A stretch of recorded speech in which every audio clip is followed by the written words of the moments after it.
ended up in the WWE? Yeah. 1981, like I said, Dino Bravo bought into the office, and my brother and I were tag team, and we did very, very well here. Lots of girls, as your brother told us. Well, you know, the thing is, it's for sure when the business is popular, when you're popular, it's more accessible, let's say. We're doing very well as a team. We worked well together. We had great matches. The way it happened is funny because I got a call from Edouard Carpentier. Him and Guillaume, because the French TV here had switched. They were going to now air WWF Wrestling. It was Guillaume and Edouard Carpentier.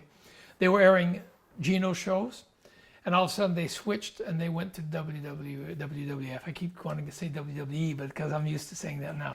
So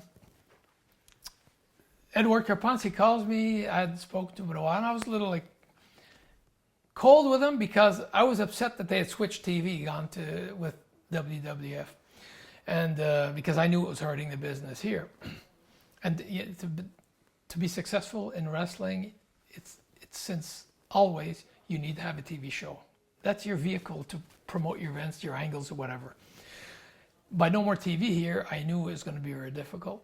So when Edouard called, I was very just, small talk. Yes, how are you? Yeah, I'm good. What's up? And he says, Raymond, he says, have you ever considered coming to WWF? I said, no.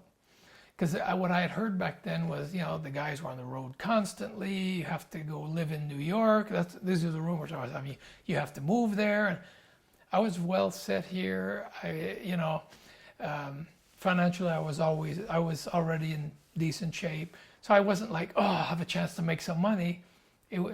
Yes, it's great, but it wasn't like that was my incentive. You need to have an incentive. I didn't need it. Event player here too. Exactly, main event player here. I had income properties. I was in good shape. So, but Edward said, oh, that would be the place. He says, Raymond, your place is in the WWF. I said, I hadn't thought of it. And he says, look, Vince wants to talk with you and this and that. I said, well, there's one thing. I said, if I go, I said, it would have to be tag team with my brother. I said, we've been together now. At that point, it had been 5 years we'd been tag team. And I said, we'd go in as a team.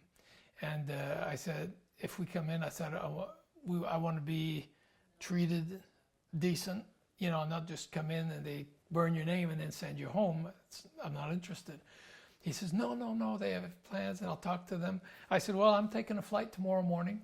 I'm going to Florida. And I said, if they want to talk to me, I gave them the number, tell them to call me in Florida. My plane's landing at 12:30. They can call me in the afternoon. I'd been at my house 30 minutes, the phone rang. It was Terry Garvin. He says, Raymond, he says, Vince wants to meet with you and your brother, and I said, okay, when? He says, well, when can you come up? I said, well, I'm in Florida right now. They said, well, we'll send you we'll send you a plane ticket. So we worked it out like that. My brother flew in from Montreal, I flew in from Florida.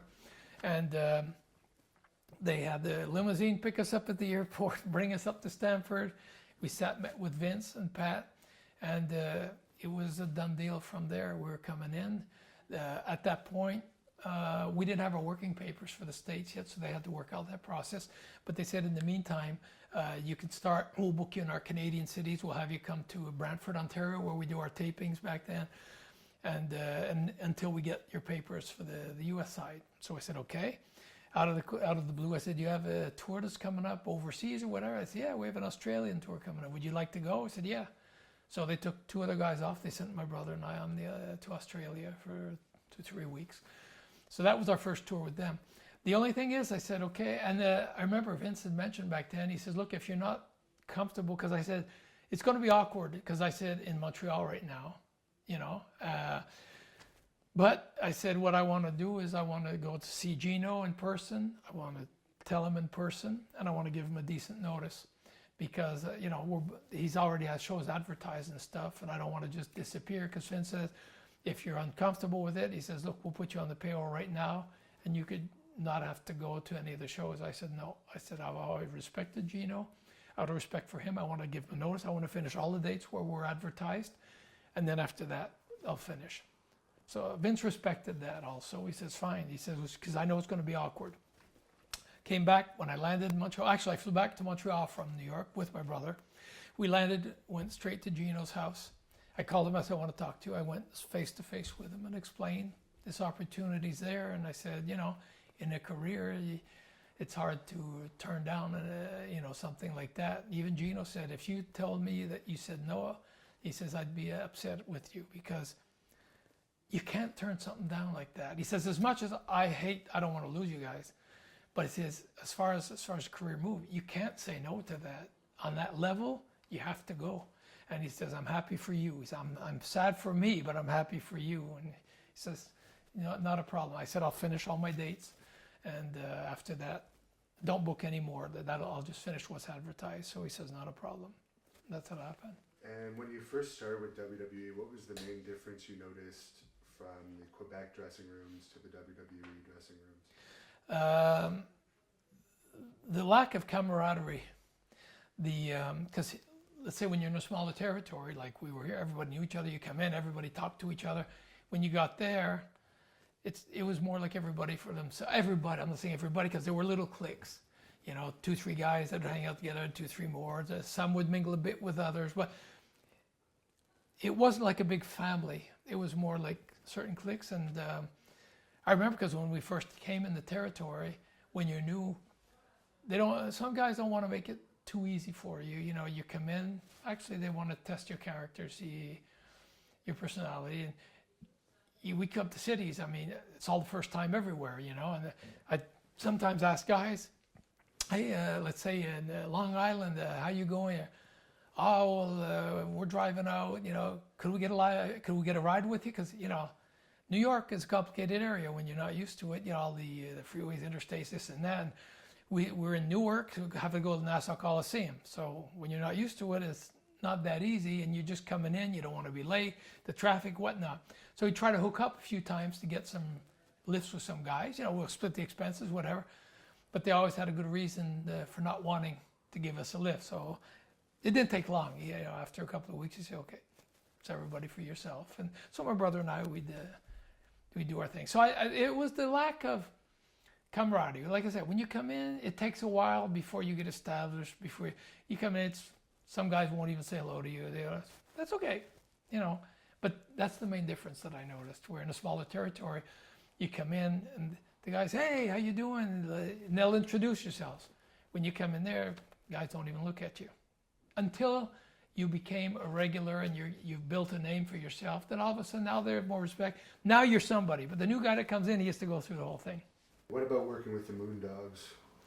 Yeah, that it was funny because the spot, this was Larry, Larry. Was he from Memphis? Yeah, Larry Lathan was his name. I met him in Atlanta when I was there. Had great matches with him, a great guy. He was in when we came into the WWF, our first tour when we did in Australia, where we just came in. We worked with the Moondogs pretty much the whole tour.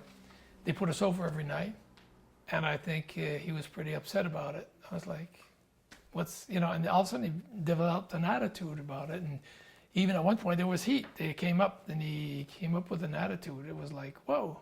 Randy, his partner, super cool, super nice guy. Larry, at one point, I was surprised because in Atlanta he was a super nice guy. All of a sudden he wasn't as nice anymore. The business gets bigger, sometimes personalities change. And you also feuded with Jimmy Jack and Dory Funk Jr. What was it like being in the ring with Dory Funk, who's now considered kind of a legendary wrestler? Even then, he'd already been NWA champion. Yeah, I don't think we could consider him a legend. He is a legend. It was an honor to be in the ring with Dory Funk.